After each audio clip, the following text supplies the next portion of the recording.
Lars Porsena of Clusium, by the 9 gods he swore, that the great house of Tarquin should suffer wrong no more.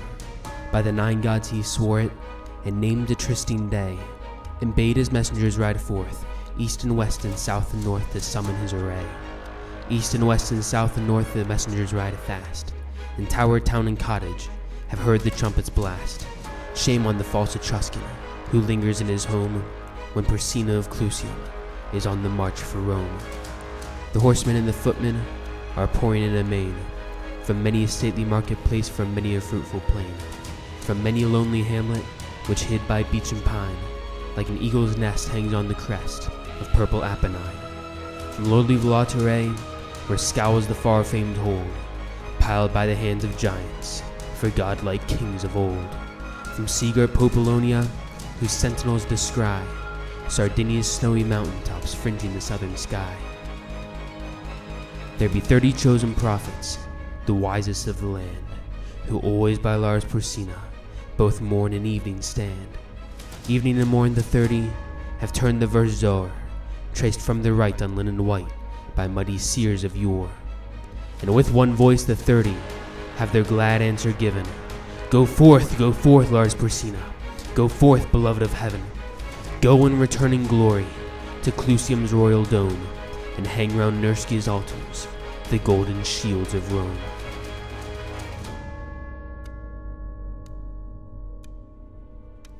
And now hath every city sent up her tale of men. The foot are 80,000, the horse are thousands 10. Before the gates of Sutrium is met the great array.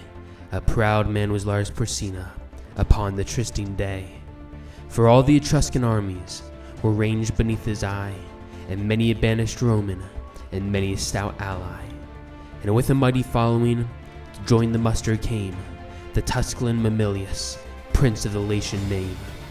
But by the yellow Tiber was tumult and affright.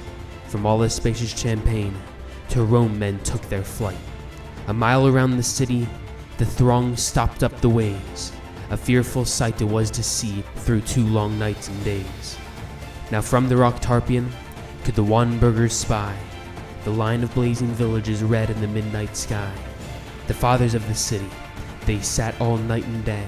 For every hour some horseman came with tidings of dismay. To eastward and to westward have spread the Tuscan bands, nor house nor fence nor dovecot in Crustumerium stands. For bended down to Ostia hath wasted all the plain. Astur hath stormed Janiculum, and the stout guards are slain. I wist in all the senate there was no heart so bold, but sore it ached and fast it beat when that ill news was told. They held a council standing before the river gate. Short time there was, ye well may guess, for musing or debate. Outspake the consul roundly, the bridge must straight go down. For since Janiculum is lost, naught else can save the town. Just then a scout came flying, all wild with haste and fear. To arms, Sir Consul, Lars Porsena is here. On the low hills to westward, the consul fixed his eye, and saw the swarthy storm of dust rise fast along the sky. And nearer, fast and nearer, doth the red whirlwind come, and louder still and still more loud, from underneath that rolling cloud, is heard the trumpet's war note proud, the trampling and the hum. And plainly and more plainly, now through the gloom appears, far to the left, far to the right, in broken gleams of dark blue light, the long array of helmets bright, the long array of spears. And plainly and more plainly, above that glittering line, now might ye see the banners of 12 fair cities shine. But the banner of proud Clusium was highest of them all, the terror of the Umbrian, the terror of the Gaul. And plainly and more plainly, now might the burghers know, by port and vest, by horse and crest, each wore like Lucumo. Fast by the royal standard, overlooking all the war, Lars Porsena of Clusium sat in his ivory car. By the right wheel rode Mamilius, prince of the Latian name, and by the left false Sextus, that wrought the deed of shame. But when the face of Sextus was seen among the foes, a yell that rent the firmament from all the town arose. On the housetops was no woman, but spat towards him and hissed, no child but screamed out curses, and shook its little fist.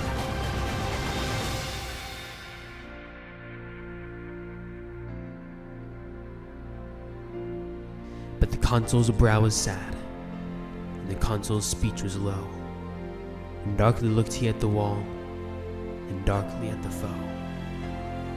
Their van will be upon us, before the bridge goes down, and if they once may win the bridge, what hope to save the town? Then out spake brave Horatius, the captain of the gate, to every man upon this earth death cometh sooner or late, and how can man die better than facing fearful odds for the ashes of his fathers and the temples of his gods? Hew down the bridge, Sir Consul, with all the speed ye may. I, with 2 more to help me, will hold the foe in play. In yon straight path 1,000 may well be stopped by 3. Now who will stand on either hand and keep the bridge with me? Then out spake spurious Lartius, Aramnian proud was he.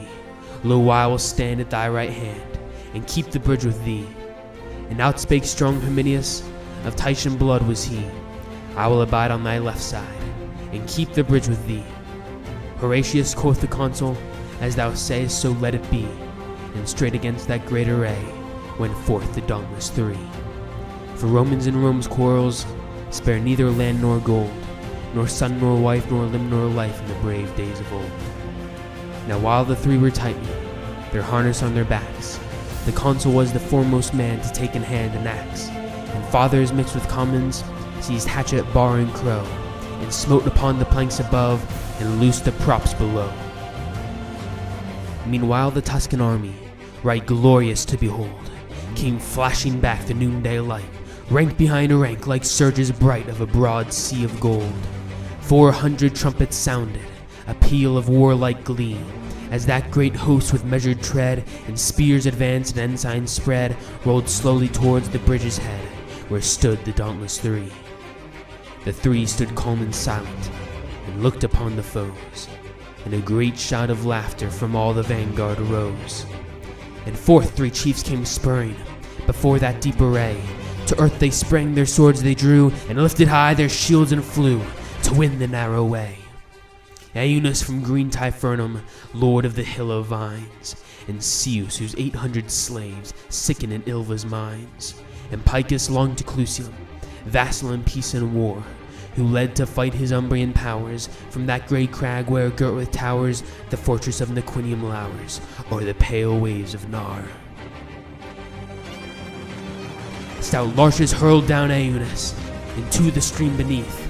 Herminius struck at Ceus and clove him to the teeth. At Picus brave Horatius darted one fiery thrust, and the proud Umbrian's gilded arms clashed in the bloody dust.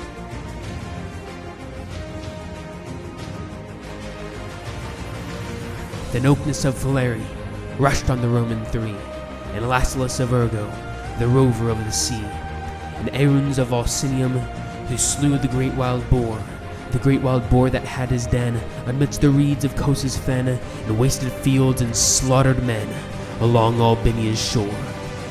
Herminius smote down Aruns, Lartius laid Ocnus low. Right to the heart of Lasilas, Horatius sent a blow. Lie there, he cried, fell pirate, no more aghast and pale, no more companions hide shall fly to woods and caverns when they spy thy thrice accursed sail.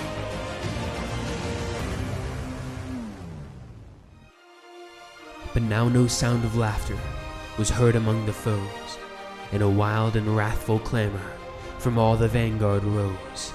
6 spears length from the entrance halted that mighty mass, and for a space no man came forth to win the narrow pass. But hark! The cry is Aster, and lo, the ranks divide, and the great lord of Luna comes with his stately stride. Upon his ample shoulders clangs loud the fourfold shield, and in his hand he shakes the brand which none but he can wield. He smiled on those bold Romans, a smile serene and high. He eyed the flinching Tuscans, and scorn was in his eye. Quoth he, the she-wolf's litter stands savagely at bay. But will ye dare to follow if Aster clears the way?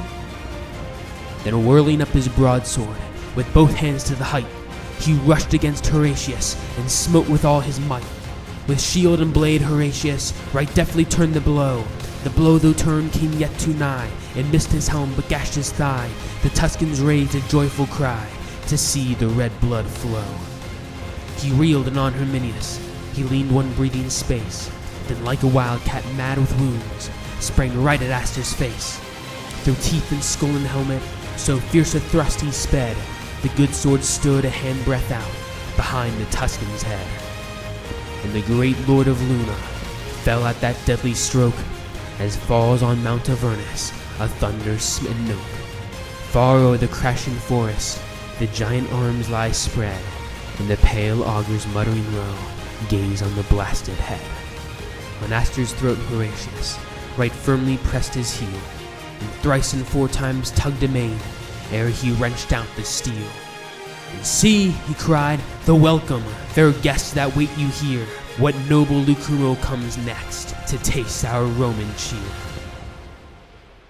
But at his haughty challenge, a sullen murmur ran, mingled with wrath and shame and dread along that glittering van.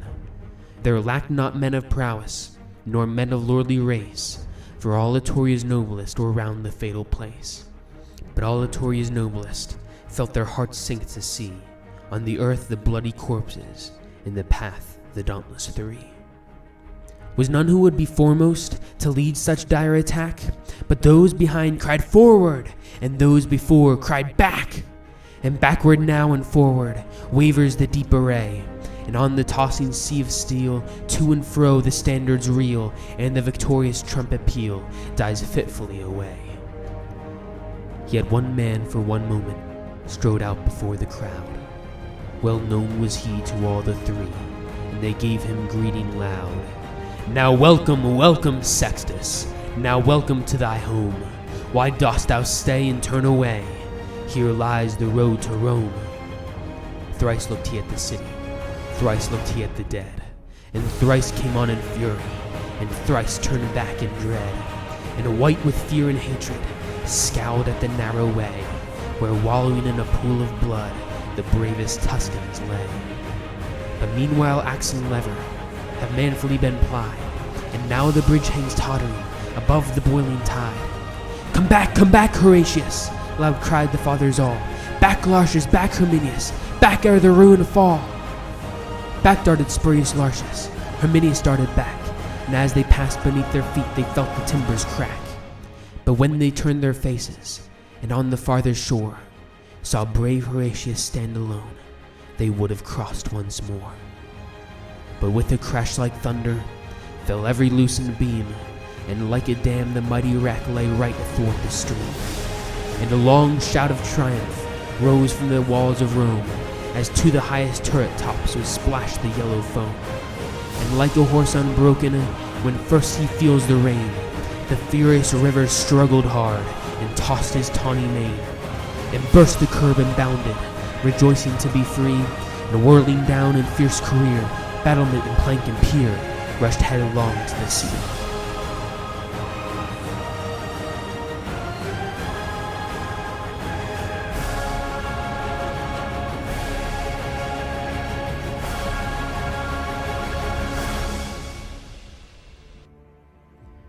Alone stood brave Horatius, but constant still in mind. Thrice 30,000 foes before, and the broad flood behind. Down with him, cried false Sextus, with a smile on his pale face. Now yield thee, cried Lars Porsena, now yield thee to our grace. Round turned he as not deigning those craven ranks to see. Naught spake he to Lars Porsena, to Sextus naught spake he. But he saw in Palatinus the white porch of his home, and he spake to the noble river that rolls by the towers of Rome. O Tiber, Father Tiber, to whom the Romans pray, a Roman's life, a Roman's arms, take thou in charge this day. So he spake, and speaking sheathed the good sword by his side, and with his harness on his back, plunged headlong in the tide. No sound of joy or sorrow was heard from either bank, but friends and foes in dumb surprise, with parted lips and straining eyes, stood gazing where he sank. And when above the surges they saw his crest appear, all Rome sent forth a rapturous cry, and even the ranks of Tuscany could scarce forbear to cheer. But fiercely ran the current, swollen high by months of rain, and fast his blood was flowing, and he was sore in pain, and heavy with his armor, and spent with changing blows, and oft they thought him sinking, but still again he rose.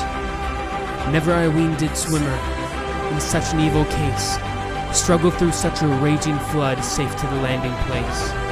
But his limbs were borne up bravely by the brave heart within, and our good Father Tiber bare bravely up his chin. Heaven help him, quoth Lars Porsena, and bring him safe to shore, for such a gallant feat of arms was never seen before. And now he feels the bottom, now on dry earth he stands, now round him throng the fathers to press his gory hands. And now with shouts and clapping, and noise of weeping loud, he enters through the river gate, borne by the joyous crowd.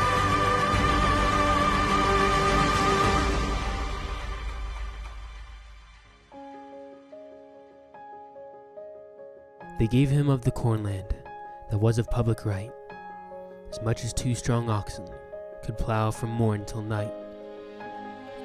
And they made a molten image and set it up on high, and there it stands unto this day to witness if I lie. It stands the comitium, plain for all folk to see, Horatius in his harness, halting upon one knee. And underneath is written, in letters all of gold, how valiantly he kept the bridge in the brave days of old. And still his name sounds stirring unto the men of Rome, as the trumpet blast that cries to them to charge the Volscian home. And wives still pray to Juno for boys with hearts as bold as his who kept the bridge so well in the brave days of old.